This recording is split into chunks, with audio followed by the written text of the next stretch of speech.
So if there's one thing I've learned from Dictator Lincoln, it's that you pretty much better do what he says, or he's going to find a way to replace you.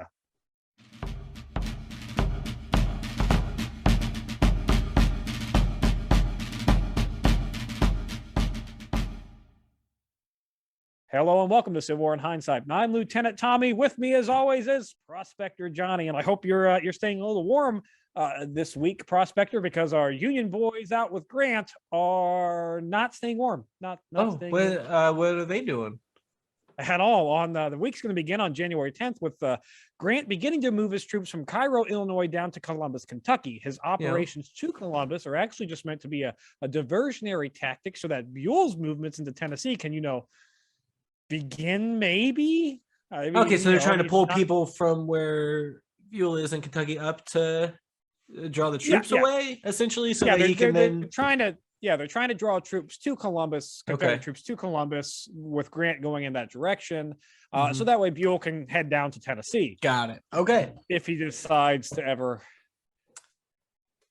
I mean, I feel like he got talking to, right? I mean, he was engaged in battle though last week, where he was shooting a little sort bit of in the general vicinity of some Confederates in Kentucky. Yeah, there was a little bit of that.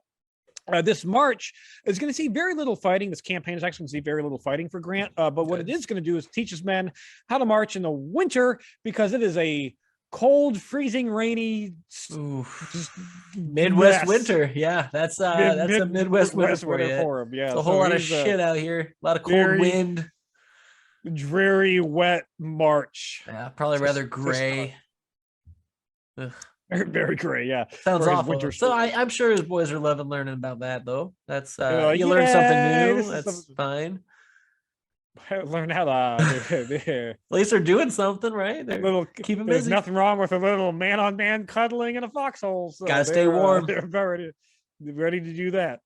Meanwhile, while Grant's moving, Brigadier General James Garfield, Union Brigadier General James Garfield, is going to assault Confederate positions near Prestonburg at Middle Creek, Kentucky. And this is a part of the whole Buell's operation moving down to Tennessee. Garfield's orders are to push Confederates under General Humphrey Marshall back into Virginia, which he sort of accomplishes. Sort of victory. How do you sort of accomplish it? They're either back in Virginia or they're not, right? Well, they are back in Virginia. Yes. So mission accomplished. By the end of this, mission accomplished. Over the course of the 10th, Garfield will hit Marshall's lines, but be unable to break them. While he's attempting to break the lines, reinforcements will come up for Marshall just in time, or reinforcements will come up for Garfield just in time to prevent Marshall from doing a flanking maneuver on Garfield's left.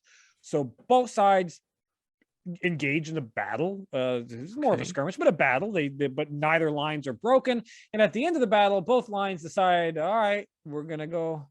The Union decides to go back to its original positions, and Marshall gets orders to return back to Virginia. So mission accomplished for Garfield. Hey, he won by forfeit.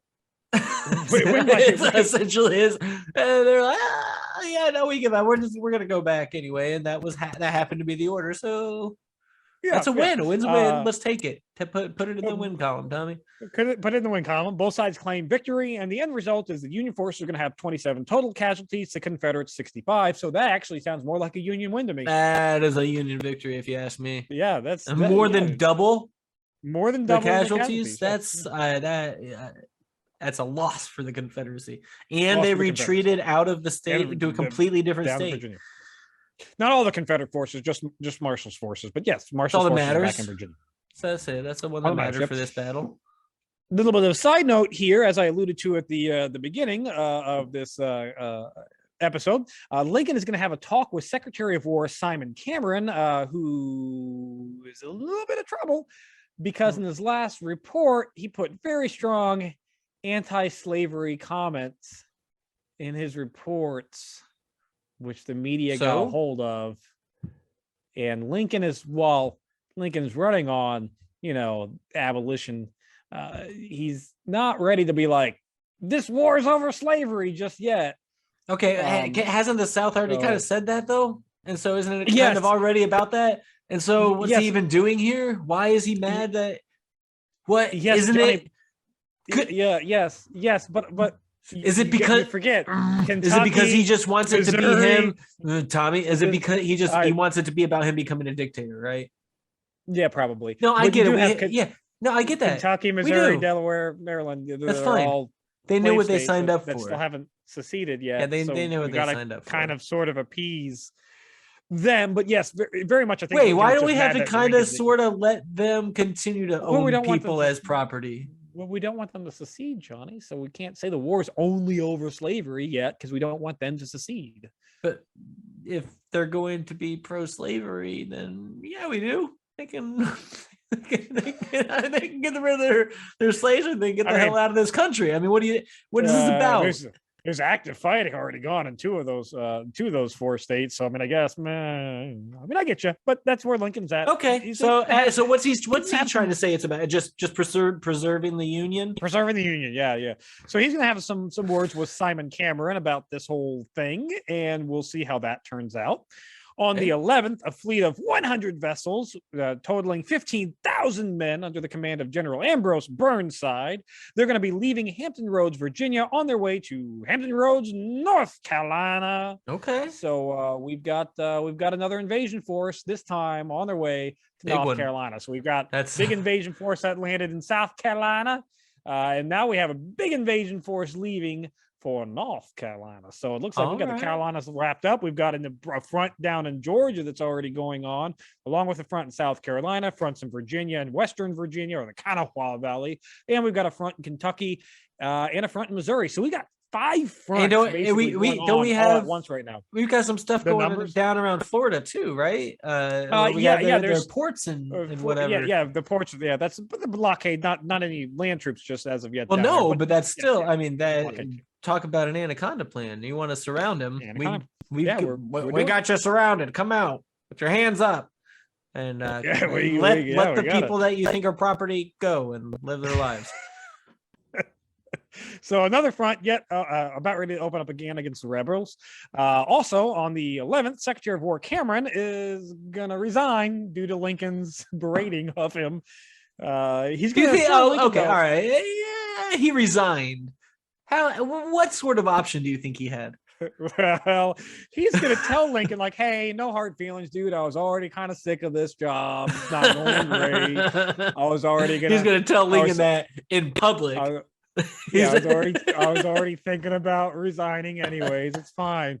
What he's not saying is that he was also under investigation for claims that he was involved in several contract fraud, as well as incompetence in management. So wasn't really just his anti-slavery comments. It was also kind of when you start to get a bunch of and I imagine these investigations are now no one cares about them anymore, or right? Or are they going to continue? No. Okay, yeah. So yeah, that seems a little bit like maybe he just resigned so that he didn't go to jail or whatever the consequences would have been. Well, Lincoln is going to reward him for his resignation and suggest that he be promoted to, well, not promoted, but moved to the position of minister to Russia. So literally, what better of a dictator thing to do than send somebody who betrayed you? He's out to Siberia. But he's being investigated for fraud, essentially. And we're gonna keep him at all. He's going to Siberia though. It's fine. He's going to Russia. Okay, well that's fine because I'm guessing we won't have any issues with Russia in the future. Russia's not a real country right now. Anyways, who cares? They're not gonna do anything anyway.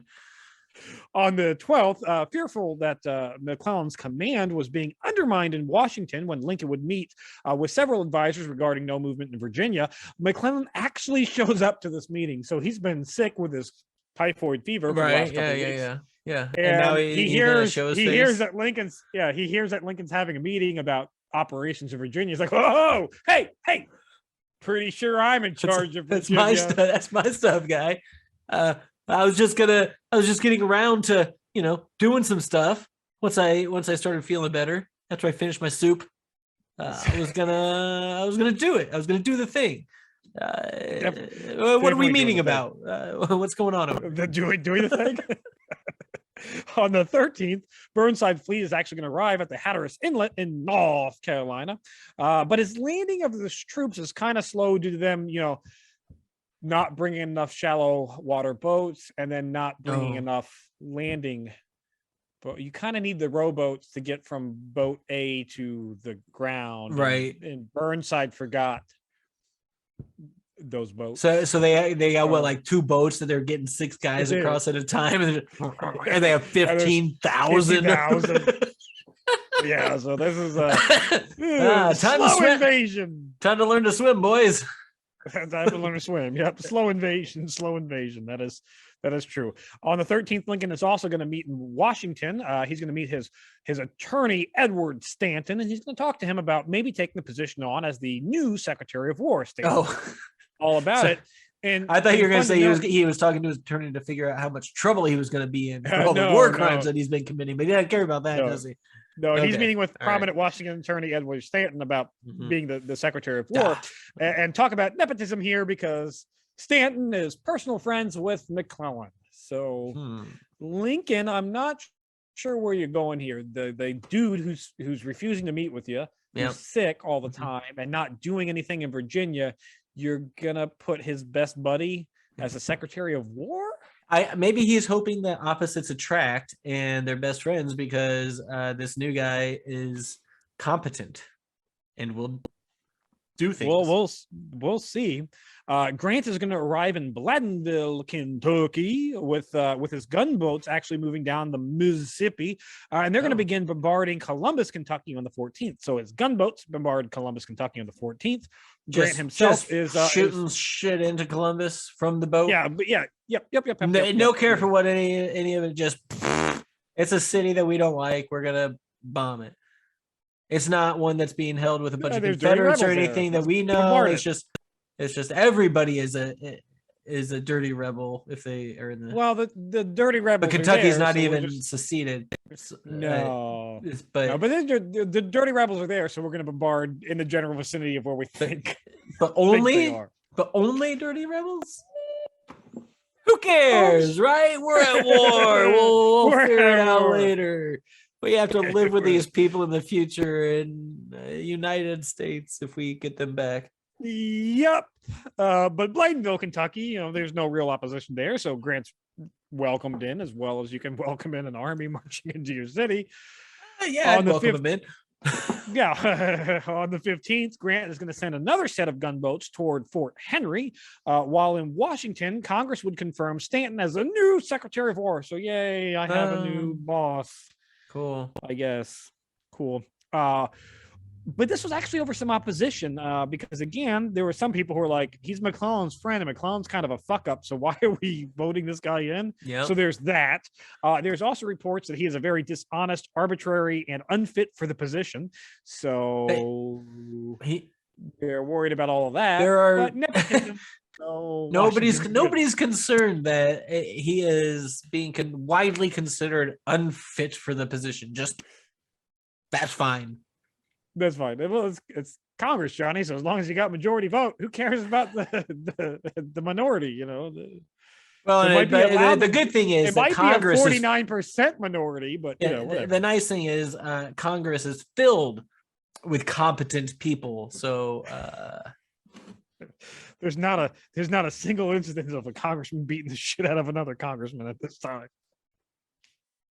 Anyways, Johnny, this week is going to come to an end with good news as the federal naval forces will attack the harbor and village of Cedar Keys in Florida. They're going to burn 7 blockade runners, destroy a pier, and destroy several railroad flat cars, and then leave the area. In the Florida Keys, Keys.